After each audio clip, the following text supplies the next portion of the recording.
Kejaksaan Agung menyita uang senilai hampir 1 triliun rupiah dari rumah maklar kasus suap Ronald Tanur, Zarof Rikar. Zarof Rikar mengumpulkan uang itu dari gratifikasi penanganan sejumlah perkara saat ia masih menjadi pejabat di lingkungan Mahkamah Agung.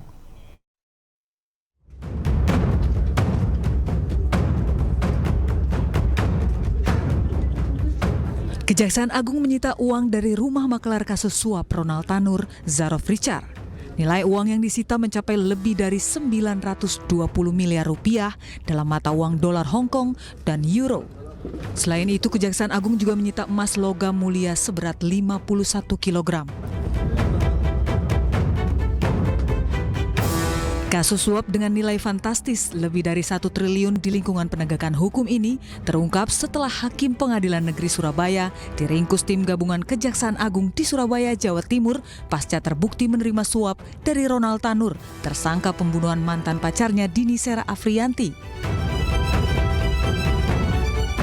3 Hakim Pengadilan Negeri Surabaya yang diringkus tim gabungan Kejaksaan Agung tersebut yakni Erin Tua Damanik, Heru Hanindyo, dan Mangapul yang memvonis bebas Ronald Tanur.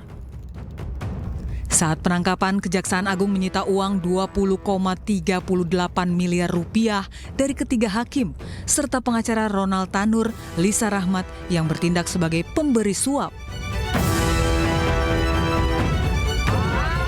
Sementara Zarof Rikar bertindak sebagai perantara antara pengacara kepada hakim untuk membuat Ronald Tanur dinyatakan tidak bersalah.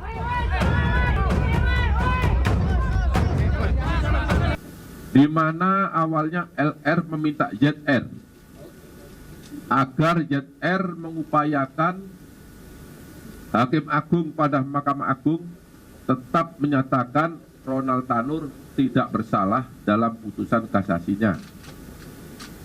Dan LR menyampaikan kepada ZR akan menyiapkan uang atau dana sebesar 5 miliar untuk Hakim Agung, dan untuk ZR akan diberikan fee sebesar 1 miliar atas jasanya.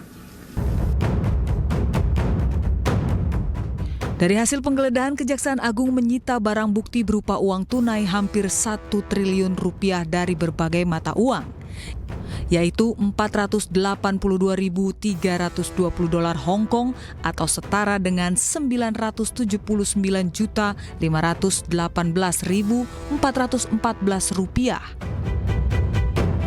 Kemudian 71.200 euro setara 1.200.229.185 rupiah.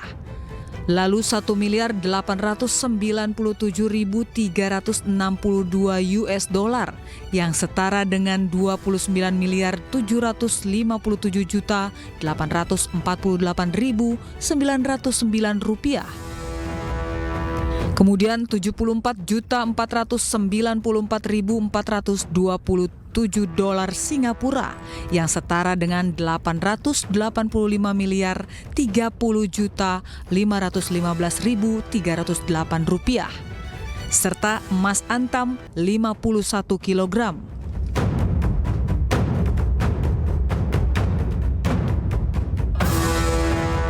Zarof Rikar mengaku mengumpulkan uang itu dari gratifikasi penanganan sejumlah perkara saat ia masih menjadi pejabat di Mahkamah Agung. Tim Liputan iNews melaporkan.